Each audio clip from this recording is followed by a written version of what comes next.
Hi, mijn naam is Ibrahim Genzi en ik krijg de vraag om een beetje over mezelf te vertellen, dus bij deze.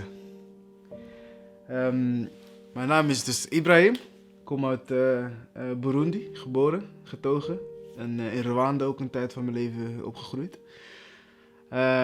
Sinds 2006 ongeveer, pak een beetje 15, 16 jaar geleden zijn we naar Nederland verhuisd. In eerste instantie is mijn vader zelf naar Nederland gekomen. Daarna zijn wij 1,5 jaar later achteraan gekomen. En de eerste indruk van Nederland is koud, vreemd, onbekend, alles anders. Het weer, de mensen, de gewoontes, de traditie. Dus voor jou als jonge, of voor mij als jonge persoon, 14, 13 jaar, was het even wennen. Ja, ik krijg dus heel vaak de vraag van, yo Ibrahim, voel je je thuis in Nederland? En die vraag is voor iemand die eigenlijk de helft van zijn leven in een ander continent heeft doorgebracht, is dat geen makkelijke vraag natuurlijk. Dus ik wil jullie daar een klein beetje mijn gedachten daarover vertellen. Omdat de vraag van thuis en identiteit, het zijn dingen die mij heel erg interesseren, waar ik eigenlijk heel veel over nadenk. Want ja, voel ik me thuis in Nederland? Is het zo simpel als ja of nee? Nee, het is niet zo simpel. Want hoe erg ik me ook thuis voel in Nederland, voel ik me nog steeds een Afrikaan. En zoals je ziet, ik draag altijd mijn Afrika bij me. Je ziet het. Ik hou van mijn continent, ik hou van mijn land. Maar ik hou ook van Nederland. Want dit land heeft mij ontvangen. Het heeft mij een toekomst geboden die vrijwel onzeker was toen ik nog in Afrika leefde, woonde. Dus ik voel me hier thuis, maar ik voel me ook in Afrika thuis. En dat woord thuis, wat betekent het eigenlijk voor mij? Het woord thuis kan 3 verschillende dingen betekenen voor iedereen. Het kan betekenen, je voel je thuis daar waar je geboren bent. Of voel je je thuis daar waar je bent opgegroeid. Of voel je je thuis daar waar je woont op dit moment. Want voor sommige mensen zijn die 3 dingen één plek. Maar voor andere mensen zoals ik zijn dat 3 verschillende plekken. Geboren in Burundi, tijd geleefd in Rwanda en nu bijna 50% van mijn leven in Nederland natuurlijk. Dus ja, waar is mijn thuis? Hè? Voor mij, het woord thuis, ik heb het voor mezelf gedefinieerd als de plek waar ik het meest mezelf kan zijn. Waar ik me warm voel, waar ik me geliefd voel. Waar ik heb mensen om me heen die van me houden, die mij graag naar voren zien gaan in het leven. En in Nederland kan dat wel eens lastig zijn voor een zwarte man. Als zwarte man heb je heel veel te maken met mensen die toch wel echt de moeite nemen om jou te laten zien dat je hier niet thuis hoort. Die heel erg hun best doen om jou het idee te geven dat je hier eigenlijk niet hoort te zijn. Dat je daar, zeg maar, waar je geboren bent, of in ieder geval niet hier, daar moet je dus zijn en niet in Nederland. Mensen die heel erg hun best doen om jou het gevoel te geven dat je hier niet thuis hoort. Die mensen, in het begin is het heel erg lastig. Want ja, op een gegeven moment voel je je echt niet thuis. Je voelt je niet welkom. En je wil graag terug. Terwijl je weet dat daar eigenlijk voor jou niks meer is. In Nederland, voor mezelf, heb ik de eerste paar jaren van mijn leven heb ik daar best wel veel moeite gehad. Omdat je vraagt je af, hoe kan iemand mij zo erg beoordelen op hoe ik eruit zie? Mijn huidskleur, ik heb er niet voor gekozen. Ik ben heel erg blij mee. Sterker nog, ik ben super trots op, maar het is niet dat ik die keuze heb gemaakt om als een zwarte man geboren te worden. Laat staan te verhuizen naar een vreemde land. Dat is onmacht. Dat is een keuze die ik niet persoonlijk heb gemaakt, maar wel een keuze waarvoor ik heel erg dankbaar ben. En dankzij dat kan ik nu met jullie praten, kan ik met jullie delen over mijn gedachten. Dus ik ben daar super blij mee. Maar ja, thuis, wat betekent dat? Voor mij betekent thuis mijn vrienden, mijn familie. De mensen die ik heel erg bewust heb gekozen om onderdeel te zijn van mijn leven. Want die mensen geven me het gevoel dat ik thuis ben. Maakt niet uit. Het is onafhankelijk van de locatie. Zolang ik met die mensen ben ik thuis. En ja, die mensen heb ik hier. Maar die mensen heb ik ook in Afrika. En daar is mijn oma, mijn tantes, mijn neven, mijn nichten.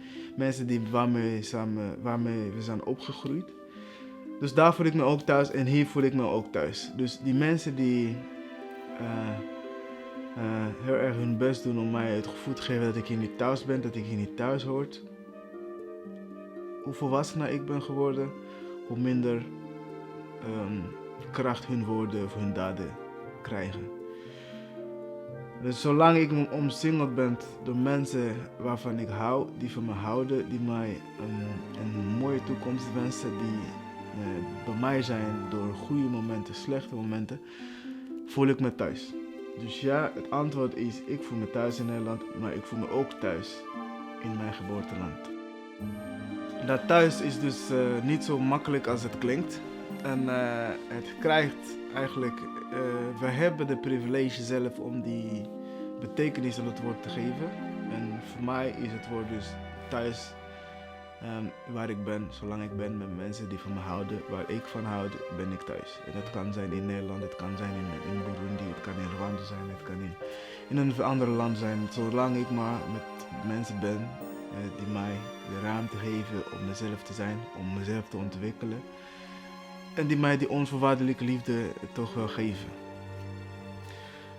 Maar het is niet altijd vanzelfsprekend geweest. Want zoals ik het zei, in Nederland zijn er mensen die die toch wel echt wel het gevoel geven dat je hier niet hoort. Maar in Afrika heb je dat ook. Want ik kan me nog herinneren toen ik voor het eerst terugging naar mijn moederland. Dat was dan 5 jaar nadat ik, 5 jaar later, ik kwam in 2006, dus in 2011 ging ik terug. En daar heb je weer mensen die jou toch weer dezelfde vraag stellen die je hier ook krijgt. Van joh, waar kom jij vandaan? En dat kan zijn door de manier hoe je je kleedt, de manier hoe je praat. Je accent is waarschijnlijk veranderd. Je spreekt wel nog steeds je taal, maar ja, talen blijven toch weer ontwikkelen. Ze merken toch dat er iets veranderd is aan de manier hoe je je gedraagt. En dat is niet heel gek, hè, want je bent gewoon 5 jaar lang in een ander land gewoond. Dus ja, dat kan ook wel een beetje verwarrend zijn voor jou als persoon. Want je gaat vanuit Nederland terug met het gevoel, ik ga terug naar huis.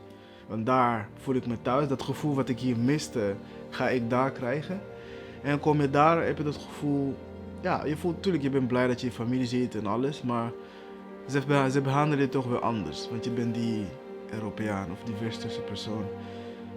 Je bent nu een ander, je bent niet meer zeg maar een van hun. En ja, het is best wel confronterend om dat gevoel te verliezen. Confronterend te zijn om zelfs daar thuis, waar je denkt dat je thuis gaat voelen, ook dezelfde vraag te krijgen die je hier krijgt. Van joh, waar kom je vandaan? Waar ben je geboren en zo. En jouw antwoord daarop is natuurlijk, ik kom hier vandaan. Ik ben hier geboren. Tuurlijk, ik woon een tijdje ergens anders, maar dit is mijn thuis. Dus ja, dat snappen wij, maar je weet wel wat we bedoelen. Ja, maar wat bedoelen ze precies? Ben je niet meer een van hun ook? Of is het überhaupt kwaad bedoeld? Hè? Het kan ook zijn dat ze dat soort vragen stellen uit interesse. En dat is iets wat ik natuurlijk ben gaan beseffen met de jaren. Dat je wordt volwassen en je gaat steeds meer nadenken. Oké, waar voel ik me thuis? Wat is mijn identiteit precies? En die heb ik, ik heb zelf aan die 2 woorden thuis en identiteit heb ik toch zelf een eigen definitie aan kunnen geven. En die definitie is, zoals ik het net zei, thuis is daar waar de mensen zijn waar ik van houd. De mensen die van me houden, de mensen die mij graag naar voren zien gaan. En mijn identiteit, ja, ik ben blij dat ik in Nederland woon. Dat ik hier in Nederland de vrijheid heb om zelf mijn identiteit toch wel vorm te kunnen geven. Dat is niet overal vanzelfsprekend. Ik ben in een land waar ik vrij ben om te zijn, om te doen, om te laten wat ik wil. Dus het woord identiteit krijgt toch een andere betekenis als je ja, soms het gevoel hebt dat je nergens thuis hoort, maar tegelijkertijd ook overal thuis hoort. Dus het kan wel eens lastig zijn. En ja, ik denk in de jaren vanaf het moment dat je een beetje begint te denken over wie je bent als persoon, wie je wilt zijn, kan dat een beetje verwarrend zijn als je zeg maar verschillende omgevingen en verschillende tradities, gewoontes hebt meegekregen vanaf het moment dat je bent geboren totdat je volwassen wordt. Dus ja, wie ben ik als wie is Ibrahim Genzi? Wat is mijn identiteit? Op die vraag zeg ik het volgende. Ik ben heel erg gezegend dat ik ben opgegroeid binnen 2 verschillende culturen. Dat ik de privilege heb gekregen om zowel de Afrikaanse gewoontes mee te krijgen en de Nederlandse of de Westerse, hoe je het ook wilt noemen. Ik heb van die 2 tradities, culturen, heb ik voor mezelf de gewoontes en culturen en manieren kunnen kiezen die bij mij passen, waar ik me bij comfortabel voel. En die heb ik kunnen combineren tot 1. En dat is dan een identiteit die voor mij werkt. Dat maakt zeg maar mij iemand die zowel in beide culturen zich thuis voelt. En is dat erg? Nee. Nee, ik vind het niet. Ik vind het juist verrijkend, want ik begrijp. Soms praat je met mensen die de andere kant niet begrijpen. Nederlanders die Afrikaanse manieren niet begrijpen. Afrikanen die Nederlandse manieren niet begrijpen. Ik kan allerlei voorbeelden noemen, maar ik weet zeker dat jij als Afrikaan vast wel iets kan bedenken wat je niet begrijpt van de Nederlanders. En als Nederlander iets kan bedenken wat je niet begrijpt van de Burundees. Dus daar hoeven we nu niet op in te gaan. Maar ik heb de kans gekregen om allebei te zien, mee te maken en toch wel ergens te begrijpen. En dat wat mij beviel heb ik kunnen aannemen en dat wat mij niet beviel heb ik kunnen laten voor wat het is. Dus ik zit in een hele mooie positie waarin ik zelf kan kiezen wie ik ben en tot nu toe gaat het maar goed af. Ik ben blij.